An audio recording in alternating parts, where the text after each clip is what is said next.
Welcome to கரும் குந்தல். So நம்ம இன்னைக்கு என்ன பார்க்க போறோம் அப்படின்னு பார்த்தீங்கன்னா, பிக் பாஸ் டே 27ல என்னலாம் நடந்துச்சு அப்படின்றத பார்க்க போறோம். ஸோ ஃபர்ஸ்ட்டு பார்த்தீங்கன்னா, இந்த ஃப்ரைடே நடந்த விஷயங்கள் அண்ட் நெக்ஸ்ட் வந்து விஜய் சேதுபதி சார் தீபாவளி ரிலேட்டடான டிஸ்கஷன்லாம் பண்றாரு. அடுத்து பார்த்தீங்கன்னா, இந்த ஆள் மாறாட்டம் டாஸ்க் நடந்துச்சு இல்லையா? அது ரிலேட்டடான ஒரு டிஸ்கஷன் போது. அப்புறம் கடைசியா பார்த்தீங்கன்னா, இந்த வரன் பார்க்குறது அப்படின்னு சொல்லி ஒரு டாஸ்க் ஒண்ணு வச்சிருப்பாங்க. ஸோ அது ரிலேட்டடான டிஸ்கஷன் போது. ஸோ எடுத்தோனே நம்ம விஜய் சேதுபதி சார் எப்பவும் போல ஒரு பஞ்ச போட்டு தானே உள்ள போவாரு. இந்த வாட்டி என்ன சொல்றாரு அப்படின்னு பார்த்தீங்கன்னா, இவர் ஆமான் தானேன்னு அடிக்கடி யூஸ் பண்ணுவார் தெரியுமா? அத வந்து இந்த ஆள்மாறாட்டம் டாஸ்க்ல விஷால் வந்து விஜய் சேதுபதி சார் மாரி பண்றப்போ அடிக்கடி யூஸ் பண்ணியிருப்பாரு. ஸோ அத பார்த்துட்டு இந்த தானேன்றத ஃபர்ஸ்ட்டு கட் பண்ணணும். இந்த விஷால் இதையே மிமிக்ரி பண்றான். அதனால தான் வந்து பழக்கத்த வந்து பழக்க தோஷம்னு சொல்றாங்க போல அப்டின்ட்டு ஒரு பஞ்ச போட்டு உள்ள போறாரு.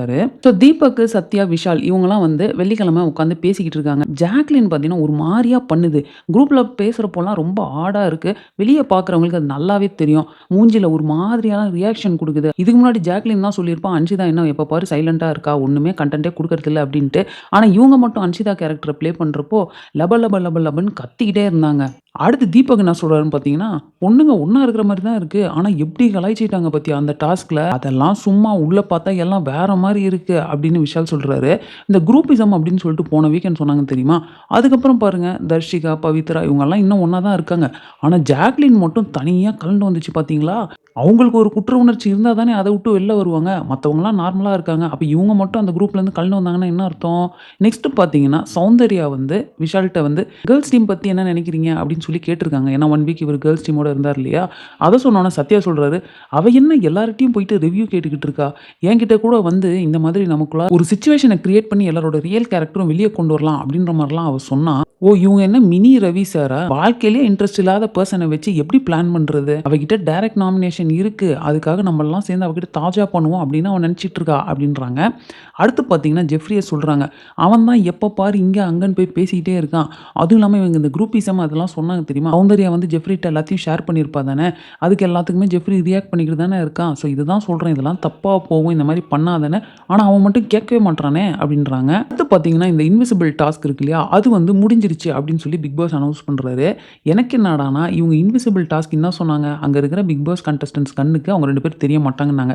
இவங்க அத தப்பா புரிஞ்சுக்கிட்டாங்களா என்னன்னு தெரியல. நம்மளோட ஆடியன்ஸ் கண்ணுக்குமே அவங்க 2 பேர் தெரியவே இல்லன்னா பார்த்துக்கோங்களேன், அந்த டாஸ்க் சொன்னதுலருந்து. நான் நேத்தே சொல்லியிருப்பேன். அந்த இன்விசிபிள் டாஸ்க் அப்படின்றது ஒரு வொர்ஸ்ட் பெர்ஃபார்மருக்கு குடுத்த ஒரு ட்ரம்ப் கார்ட் மாதிரி. அவங்களே பயங்கரமா ஷோகேஸ் பண்ணிப்பாங்க அப்படின்னு நெனச்சா, அவங்க ஆப்போசிட்டா ரொம்பவே அமைதியா ஆயிட்டாங்க. இது பயங்கரமான ஒரு டிசப்பாயின்ட்மென்ட் தான். இப்போ முத்து இருக்காரு இல்லைங்களா? அவரு வந்து இதுக்கு முன்னாடி என்ன சொன்னாரு? எல்லாரையும் கூப்பிட்டு உட்கார வச்சு, என்னோட கேப்டன்சில என்கிட்ட புடிக்காத விஷயங்கள் எல்லாம் சொல்லுங்க அப்படின்னு சொல்லி கன்டென்ட்ட வாங்கிக்கிட்டாரா? இப்ப என்ன பண்றாரு அப்படின்னு பார்த்தீங்கன்னா, உங்களுக்கு என்கிட்ட புடிச்ச விஷயம் என்னன்னு சொல்லுங்க பார்ப்போம் அப்படின்னு ஒருத்தர்ட்டயா கேட்குறாரு. அதுல விஷாலும், அருணும் பார்த்தீங்கன்னா கொஞ்சம் லேட்டா உள்ள வராங்க. இவரு என்னடான்னா ஸ்கூல்ல இருக்கிற பிரின்சிபல் மாரி, "நீங்க இதுல கலந்துக்க வேணாம். லேட்டா வந்துட்டீங்கல்ல அதனால" அப்படின்னு சொல்லி இவரு கோவமா சொல்லிடுறாரு. விஷாலும் கோச்சிக்கிட்டு வெளில போயிடுறாரு. விஷால கூப்பிடலான்னு போனா அவரு "ஐ அம் நாட் பிக்கில் ஃபார் எனிஒன்" அப்படின்னு சொல்லிட்டு அவரு வெளிய உட்காந்து டென்ஷனா பேசிக்கிட்டு இருக்காரு. ஸோ முத்து என்ன சொல்றாருன்னு பார்த்தீங்கன்னா, "நெறைய பேர நான் கூப்பிட்டேன். எல்லாருமே லேட் பண்ணிட்டாங்க. அதனால உங்க 2 பேர்கிட்டயும் நான் ஒரு உரிமையில சொல்லிட்டேன். அவ்வளோதான் வாங்கன்றாங்க. அவங்க வரல அப்படின்றாங்க." அதே மாரி விமென்ஸ் டீமும் பார்த்தீங்கன்னு வச்சுக்கோங்களேன், "ரொம்ப லேட் ஆயிடுச்சுங்க. நீங்க பேசணும்னு சொன்னா பேசுறோம். மத்தபடி எங்களுக்கு இன்ட்ரெஸ்ட் இல்ல" அப்படின்னு சௌந்தர்யா வந்து சொல்லிடுறாங்க. சரி ஓகே. இது வேணாம் அப்படின்னு சொல்லிட்டு கேன்சல் பண்ணிட்டு போயிடுறாரு. ஸோ ஃப்ரைடே நடந்த விஷயங்கள் அப்படின்னு சொல்லிட்டு இதோட க்ளோஸ் பண்ணிடுறாங்க. அடுத்து நம்ம விஜய் சேதுபதி சார காட்டுறாங்க. அவரு என்ன பண்றாரு அப்படின்னு பார்த்தீங்கன்னா, கரெக்ட்டா ஆடியன்ஸ்ல ஒருத்தர பார்த்து, "நீங்க ரொம்ப ஆர்வமா பார்க்குறீங்க சார்" அப்படின்னு சொல்லி அவர புடிச்சு அவர வந்து பேச வைக்கிறாங்க. அண்ட் இவரு சொல்றாரு, "இந்த மாரி நான் ஷூட்டிங் கேப்லலாம் கூட பிக் பாஸ் பார்த்தேன்" அப்படின்ட்டு.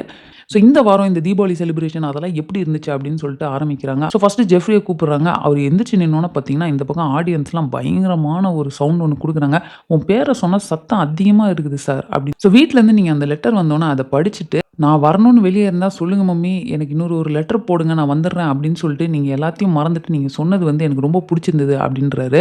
அடுத்து சுனிதாவ கேட்கிறப்போ, சுனிதா சொல்றாங்க, "எனக்கு வந்து மனசுல இருந்து ஒரு மாரி பாசிட்டிவா ஃபீல் ஆச்சு. மனசுல இருந்த அந்த கசப்புலாம் வந்து இந்த வாரம் வந்து எனக்கு போயிடுச்சு. நல்லா ஃபீல் ஆயிடுச்சு" அப்படின்னு சொல்லி அவங்க சொல்றாங்க. அடுத்து பார்த்தீங்கன்னா, சௌந்தர்யா எந்திரிச்சாலும் பயங்கரமா அதிர்ற அளவுக்கு ஒரு சவுண்ட் ஒண்ணு வருது. இவங்களோட ஸ்டைல்லயே விஜய் சேதுபதி சாருக்கு ஒரு ஆன்சர் ஒண்ணு குடுப்பாங்க. அத கேட்டோனே அவரு, "இந்த செய்றதெல்லாம் அவங்களோடயே வச்சுக்கோங்களேன்" அப்படின்னு சொல்லிடுறாரு. விஷால் எந்திரிக்கிறாரு. எப்பவும் போல முத்துக்குமரன் தலைமையில இந்த தீபாவளி நல்லா போச்சு சார் அப்படின்றாரு. நான் கூட நினைச்சேன் இந்த இடத்துல ஸ்டாப் பண்ணி, அது என்னங்க எப்ப பாரு முத்துக்குமரன் தலைமையிலன்றத சொல்லி சொல்லி ஆரம்பிக்கிறீங்க அப்படின்னு கேட்பாருன்னு நினைச்சேன். ஆனா அவர் கேட்கல. பார்ப்போம் நாளைக்காவது கேட்கிறாரான்னு. ஏன்னா அதுக்குள்ளார நிறைய அர்த்தங்கள் இருக்கு இல்லையா? அது வந்து நமக்கு தெரியும். ஆனா உள்ள முத்துக்குமரனுக்கு தெரியல. பாவம் அவர் பெருமையா சிரிச்சுக்கிட்டு இருந்தாரு. அடுத்து சத்யா எந்திரிக்கிறாரு. ஃபர்ஸ்ட் டைம் என்ன ஃபுல்லா கவர் பண்ணி காட்டியிருக்கீங்க சார் அப்படின்றாரு. ஏன்னா இந்த வாட்டி தீபாவளிக்கு ட்ரெஸ் வந்து விஜய் சேதுபதி சார் உள்ள அனுப்பியிருக்காரு. அந்த ட்ரெஸ் தான் எல்லாரும் போட்டு உட்கார்ந்துருக்காங்க. சத்யா வந்து சொல்ற மாரி அவரு வந்து ஃபுல் அண்ட் ஃபுல்லா கவர் ஆகி தான் வந்து உட்கார்ந்திருந்தாரு. ஸோ அடுத்து பார்த்தீங்கன்னா, இந்த ஆள்மாறாட்டம் டாஸ்க் ரிலேட்டடா ஆடியன்ஸ் சைட்ல இவரு கொஸ்டின் கேட்குறாரு. அப்போ ஒரு ஆன்டி எந்திச்சு என்ன சொல்றாங்க அப்படின்னு பார்த்தீங்கன்னா, இந்த சௌந்தர்யா தான் எப்பவுமே சொல்லுவாங்க, ஒரு பாசிட்டிவிட்டிய ஸ்ப்ரெட் பண்ணணுன்ட்டு. ஆனா அந்த ரோல வந்து பண்றப்போ, அவங்க வந்து சுனிதாவ ஏதாவது ஒரு பாசிட்டிவான விஷயத்தையாவது வெளிய காட்டியிருக்கணும் இல்லையா? அப்படின்றாங்க. இப்போ அதுக்கப்புறம் வீட்டுக்குள்ளார போய் இந்த ரோல் ஸ்வாப் ரிலேட்டடா வந்து ஒரு டிஸ்கஷன் நடக்குது. அப்போ ஃபர்ஸ்ட் எடுத்தோனே விஜய் சேதுபதி சார் ஆர்ஜே ஆனந்திய தான் வந்து பயங்கரமா பாராட்டுறாரு. "நீங்க சூப்பரா பண்ணியிருந்தீங்கம்மா. அதுவும் அந்த வாய்ஸ்லாம் எடுத்து பண்ணியிருந்தது ரொம்ப சூப்பர்" அப்படின்றாரு. அடுத்து விஷால கேட்குறாரு. "ஓட ப்ளஸ்ஸே வந்து அவர் வந்து என்ன மாரி சிச்சுவேஷன்ல எங்க அவர கேள்வி கேட்டாலும் ஆன்ஸர் குடுத்துருவாரு." இவரும் அடுத்து விஷால பார்த்து கேட்குறாரு. "உங்களுக்கு குடுக்காத ஒரு ரோல கூட நீங்க ப்ளே பண்ணீங்களே, அது எப்படி இருந்தது?" அப்படின்னு கேட்குறாரு. ஒரு செகண்ட் விஷாலுக்கு புரியவே இல்ல. அப்புறம் டக்குனு அவருக்கு ஸ்ட்ரைக் ஆகுது. அவர் விஜய் சேதுபதி மாரி பேசியிருப்பாரு. அத தான் இவர் கேட்குறாரு அப்படின்ட்டு. இப்போ நான் என்ன பண்ணணும்? என்ன பண்ணக்கூடாது? இதெல்லாம் வந்து நீங்க எனக்கும் கொஞ்சம் சொன்னீங்கன்னா நல்லா இருக்குமே அப்படின்றாரு. விஜய் சேதுபதி சார் சொல்றாரு, "ஆமா தானே அப்படி நீங்க அடிக்கடி சொன்னதுலருந்து, ஓகே இது நெறையா நம்ம சொல்றோம் போல அப்படின்றத நான் கத்துக்கிட்டேன். ரொம்ப கியூட்டா இருந்துச்சு சார்" அப்படின்றாரு. நெக்ஸ்ட் ரஞ்சித் சார கேட்கிறப்போ இவரு என்ன சொல்றாருன்னா, "நான் ஜெஃப்ரி கேரக்டர் ப்ளே பண்றப்போ தான் நான் நெனச்சேன், இந்த வீட்ல எத்தன பேரோட அவரு பேசுறாரு. எவ்வளோ பேர் அவர கூப்ட்டு கூப்ட்டு அவருக்கு சாப்பாடு குடுக்குறதா இருக்கட்டும், இங்க வாங்க ஜெஃப்ன்னு கூப்பிட்டுட்டே இருக்காங்க. அது ரொம்பவே நல்லா இருந்துச்சு சார்" அப்படின்ற மாரி சொல்றாரு. அன்ஷிதா என்ன சொல்றாங்கன்னா, ஜாக்லின் கேரக்டர் ப்ளே பண்றப்போ, எனக்கு அவங்க கிட்ட புடிச்ச ஒரு விஷயம் என்னன்னா, என்ன மாரி சிச்சுவேஷனா இருந்தாலும் சரி, அவங்க எல்லார்கிட்டயும் போய் பேசிட்டே இருப்பாங்க. ஏதாவது காமெடி பண்ணி சிரிச்சுக்கிட்டே இருப்பாங்க. என்னால அந்த கேரக்டர ஹேண்டிலே பண்ண முடியல சார். ரொம்பவே கஷ்டமா இருந்துச்சுன்றாங்க. அப்ப ஜாக்லினும் அதே தான் சொல்றாங்க. அன்ஷிதா வந்து ரொம்ப சைலன்ட்டான ஒருத்தங்க. அமைதியா இருப்பாங்க. என்னால அவங்க கேரக்டர ஹேண்டில் பண்ண முடியல சார். எவ்வளோ அவங்கள அப்சர்வ் பண்ணனோ, அந்த அளவுக்கு நான் வந்து பண்ணேன். கொஞ்சம் எக்ஸ்ட்ராவா நானே கொஞ்சம் பண்ணேன் அப்படின்றதையும் அவங்க ஓப்பனா ஒத்துக்கிறாங்க. அடுத்து முத்து வந்து ரஞ்சித் கேரக்டர் ப்ளே பண்ணியிருப்பாரு. அதுக்கு ரஞ்சித் சார் என்ன சொல்றாருன்னா, "அவரு ஜூஸ் போட்டுட்டே இருந்தாரு சார், தக்காளி ஜூஸு." என்னதான் இருந்தாலும் நம்மள வந்து ஒரு செட் ப்ராப்பர்ட்டி மாரி ஒரே இடத்திலேயே அவரு உட்கார வச்சது வந்து எனக்கு கொஞ்சம் ஒரு மாரி ஹர்ட்ஃபுல்லா தான் இருந்தது. நான் உண்மையிலேயே அப்படிதான் இருக்கிறேனா? அப்படின்ற அளவுக்கு எனக்கு டவுட் ஆயிருச்சு. நான் என்னதான் அப்படி சைலன்ட்டா இருந்தாலும், நான் அங்க எங்க போய் எல்லார்ட்டயும் பேசிட்டுருப்பேன் சார். ஒரே இடத்துல உட்காந்துருக்க மாட்டேன் அப்படின்றாரு. அடுத்து இப்ப நம்ம சௌந்தர்யா எந்திரிச்சு, சுனிதா கேரக்டர்ல நீங்க என்ன பண்ணீங்கன்னு கேட்டா, பாயிண்ட்டா அவங்க சொல்றத கேட்டோனே, "எப்பா இவ்வளவா அப்சர்வ் பண்ணாங்க?" அப்படின்னு நமக்கே ஆச்சரியமா இருந்தது. என்ன சொல்றாங்க அப்படின்னு பார்த்தீங்கன்னா, அவங்க கத்துறது, அப்புறம் நான் பேசுறது தான் கரெக்ட்டுன்னு சொல்றது, அப்புறம் அந்த ஆட்டிட்யூடு, சாப்பிடுற விஷயத்துல பார்த்தீங்கன்னா, ரொம்ப சூஸியா இருப்பாங்க. அப்புறம் மேக்கப் போடுறது, தூங்குறது, புடிச்சவங்க கிட்ட மட்டும் பாசமா இருக்கிறது, அப்படின்னு ஒரு லிஸ்ட்டே போடுறாங்க. அப்ப சுனிதா என்ன சொல்றாங்கன்னா, இவங்க என் கேரக்டர் ப்ளே பண்ணது ஓகே. பட் இருந்தாலும் அன்ஷிதாவ வந்து அசிஸ்டன்ட் மாதிரி ட்ரீட் பண்ற மாரி அவங்க காட்டுனாங்க சார். அது எனக்கு கொஞ்சம் ஒரு மாரி இருந்தது. உண்மையில நாங்க அப்படிலாம் பண்றது கிடையாது. அப்படின்றத அவங்க சொல்லிடுறாங்க. சுனிதா அப்புறம் என்ன சொல்றாங்கன்னு பார்த்தீங்கன்னா, சாச்சனா கேரக்டர் வந்து எனக்கு அந்த அளவுக்கு அப்சர்வ் பண்ணல. நான் பார்த்த வரைக்கும் பார்த்தீங்கன்னா, அவங்க ஒரு மாரி ஸ்லீப் மோட்லயே ஒரே தூக்கத்திலேயே இருக்க மாரி இருப்பாங்க. கால ஆட்டிக்கிட்டே இருப்பாங்க. என்னால முடிஞ்ச அளவுக்கு அத மட்டும் நான் காட்டினேன் அப்படின்றப்போ, சாச்சனா ஃபேஸ காட்டுறாங்க. அவங்க பார்த்தீங்கன்னா, செம்ம காண்டாயிடுறாங்க இவங்க சொல்றத கேட்டு. சரி சௌந்தர்யா அவங்க ரோல் பண்ணாங்களே, அது எப்படி இருந்துச்சு? அப்படின்னு கேட்குறாரு. இவங்க உடனே, ஐயோ! நான் சௌந்தர்யாவ பார்க்கவே இல்ல. பார்த்தாலே கோவமா வந்துட்டு இருந்துச்சு சார். கண்ல மாட்டுனாலே அவ்வளோதான் அப்படின்ற மாரி நான் யோசிச்சுட்டு, அவங்க கண்ல படாமலே நான் போயிட்டுருந்தேன். சொன்னாங்க இது மாரி சுனிதா அப்படின்ற பேர கேட்டாலே நான் வந்து டென்ஷன் ஆயிருவேன். யார் எங்க பேசினாலும் அது அப்படி கிடையாது. அந்த ஒரு சம்மந்தி மேட்டர்ல அப்படி ஆயிருச்சு. இவங்க அத வந்து பெருசு பண்ணி காட்டிட்டாங்களோ! எனக்கு கொஞ்சம் வந்து அவங்க எல்லாத்தையுமே எக்ஸாஜரேட் பண்ணி காட்டுன மாரி தான் இருந்துச்சு சார் அப்படின்னு சொல்றாங்க. அடுத்து முத்து வந்து விஷால் அவர் கேரக்டர் ப்ளே பண்ணியிருப்பார் இல்லையா? அது ரிலேட்டடா அவர் சொல்றப்போ, இவரு நெறைய சொன்னாரு. 1 நிமிஷம், 1 நிமிஷம்னு எல்லார்ட்டயும் கேட்கறது. நான் கூட யோசிச்சேன். இத்தன வாட்டியா நம்ம அப்படி கேட்கிறோம் அப்படின்ற மாரி. அப்புறம் திடீர்னு பார்த்தா டேபிள்ல போய் தலைகீழாலாம் நின்னுட்டுருந்தாரு. "ஏன் சார் அப்படி நிக்கிறீங்க?" அப்படின்னு கேட்டப்போ, "அது ஒண்ணும் இல்ல சார். தலைகீழா நின்னா முடி நல்லா வளரும்னு சொன்னாங்க. அத நம்பி தான் சார் நான் நிக்கிறேன். ஒரு வாட்டி பார்த்தீங்கன்னா, முல்லைக்கு தேர் குடுத்தான் பாரி உங்க வீட்ல கக்கூஸ் போனதுக்கு சாரின்லாம் சொன்னாரு சார். ஐய்யயோ! வேணாம் சார். இந்த மாரிலாம் நீங்க பேசாதீங்க." அப்படின்னு நான் கால்ல விழாத குறையா நான் கேட்டுக்கிட்டேன் அப்படின்னு முத்து சொல்றாரு. ஸோ என் ரோல இவங்க சரியா பண்ணல. இவங்கலாம் பண்ணியிருந்தா நல்லாருக்கும் அப்படின்னு நீங்க யார நெனைக்கிறீங்க? அப்படின்னு சொல்றப்போ, சுனிதா வந்து ஆனந்தி என் கேரக்டர் ப்ளே பண்ணியிருந்தா நல்லா இருந்திருக்கும் அப்படின்றாங்க. ரஞ்சித் பார்த்தீங்கன்னா, விஷால் என் கேரக்டர் ப்ளே பண்ணியிருந்தா நல்லாருக்கும் அப்படின்றாரு. ஸோ இதே மாரி ஒருத்தரா சொல்றப்போ, கடைசியா விஜய் சேதுபதி என்ன சொல்றாருன்னா, அப்ப நீங்கலாம் என்ன விரும்புறீங்க அப்படின்னா, உங்களுக்கு வந்து ரொம்ப பழக்கப்பட்டவங்க, நல்லா தெரிஞ்சவங்க, உங்க கூட ஃப்ரெண்டா இருக்கிறவங்க, இவங்க நம்ம கேரக்டர் ப்ளே பண்ணா நல்லாருக்கும் அப்படின்னு நீங்க ஃபீல் பண்ணியிருக்கீங்க. பட் அதில என்ன சுவாரஸ்யம் இருக்கும்? இப்போ தர்ஷிகாவும், பவித்ராவும் பார்த்தீங்கன்னா, ஒருத்தர் மாத்தி ஸ்வாப் பண்ணி ப்ளே பண்ணிக்கிட்டாங்க கேரக்டர். ஆனா, அதில வந்து ஒரு சுவாரஸ்யமே இல்ல இல்லையா?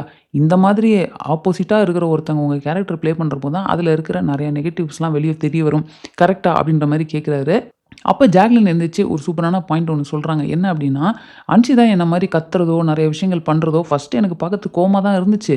ஆனா அப்புறம் போக போக தான் நான் யோசிச்சேன். ஒருவேள அவங்களோட பார்வை நம்ம மேல இப்டி இருக்கு போல. நம்ம என்னதான் வந்து ஒரு வாட்டி கத்தியிருந்தாலும், அவங்களுக்கு அது மனசுல பதிஞ்சிருக்குன்னா, அந்த அளவுக்கு நம்ம அத வந்து பெருசா பண்ணியிருக்கோம்." அப்டின்னு சொல்லி நெறைய விஷயங்கள் நான் இதுலருந்து புரிஞ்சுக்கிட்டேன். ஸோ இவங்க ஒருத்தங்க இப்டி பார்க்குறாங்கன்னா, இன்னும் நெறைய பேர் இந்த மாதிரி நம்மள பார்ப்பாங்களே! அப்ப நம்ம காட்டுறதுல எந்த சைடு வந்து ஹைலைட்டா தெரியுது? அப்படின்ற நெறைய லேர்னிங் வந்து எனக்கு கிடைச்சுச்சு அப்படின்னு சொல்லி, உண்மையாவே இந்த டாஸ்க்கோட பர்ப்பஸ் என்னவோ, அத வந்து கரெக்ட்டா அண்டர்ஸ்டாண்ட் பண்ணிட்டு அவங்க பேசின மாரி இருந்துச்சு. பட் இது பேசணுன்றதுக்காக பேசினாங்களா? இல்ல உண்மையாவே அவங்க புரிஞ்சுக்கிட்டாங்களா? அப்படின்றது போக போக நமக்கு தெரியும்.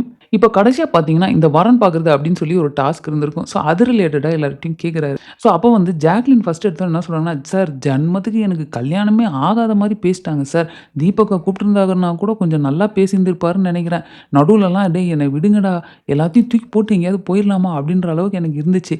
ஷோவ விட்டு வெளிய போகணும்னு நெனச்சா கூட ஓகே சார். ஆனா கல்யாணமே ஆகக்கூடாதுன்னு நெனைக்கிறது எந்த விதத்தில நியாயம் அப்படின்னு சொல்லி செம ஃபன் பண்ணிட்டு இருக்காங்க. அப்ப ஜெஃப்ரி கூட எந்திச்சு சொல்றாரு, "ஜென்ரலா ஒருத்தங்களுக்கு கல்யாணம் ஆக போகுதுன்னா, அவங்கள பத்தின நல்ல விஷயங்கள்லாம் சொல்லுவாங்க. ஆனா ஜாக்லினுக்கு மட்டும் அவங்க பத்தி என்னலாம் கெட்ட விஷயமோ எல்லாத்தையும் சொல்ட்டு, நல்ல விஷயம்லாம் சர்ப்ரைஸா இருக்கட்டும். கல்யாணத்துக்கு அப்புறம் அவரே தெரிஞ்சுக்கட்டும்." அப்படின்னு சொல்லி உட்டாங்க சார். அருண் கிட்ட உடனே, "நீங்க உங்களுக்கு கேட்டாங்களே சார், அந்த மாரி பொண்ணு தான் வேணுமா?" அப்படின்னு கேட்கிறப்போ, அவரும் ரொம்பவே மலுப்பா ட்ரை பண்றாரு. அப்ப டக்குனு சுனிதா, "வேணும்னு சொல்லு. வெளிய போய் என்ன பண்ணுவ?" அப்படின்றாங்க. உடனே இவரு, "ஆமா சார். வேணும் சார். வேணும்." அப்படின்றாரு. நெக்ஸ்ட் சௌந்தர்யாவ கேட்குறாங்க. அவங்க எப்பவும் போல நான் சிங்க்காவே ஒரு பதில் சொல்றாங்க. "உங்களுக்கு எப்படி இருந்துச்சு?" அப்படின்னு கேட்கிறப்போ, "எனக்கு ஓகே தான் சார். கல்யாணம் ஆனா ஓகே தான்." அப்படின்ட்டு எப்பவும் போல அவங்க நான் சிங்க்காவே பதில் சொல்றாங்க. இவர் உடனே, "ஓகேம்மா நீங்க உட்காந்துருங்க, உட்காந்துருங்க." அப்படின்னு சொல்லிட்டு அடுத்து ஜெஃப்ரி கிட்ட போறாங்க. ஜெஃப்ரி பார்த்தீங்கன்னா, ஓப்பனாவே சொல்லிடுறாரு. அவரோட கேர்ள் ஃபிரெண்ட் பேரு மோனி அப்படின்ட்டு. "வீட்ல எல்லாருக்குமே தெரியும் சார். இன்ஃபாக்ட் அந்த லெட்டர் எழுதினதே அவங்க தான். ஹேண்ட் ரைட்டிங் பார்த்தாலே எனக்கு தெரிஞ்சுச்சு." அப்படின்றாரு.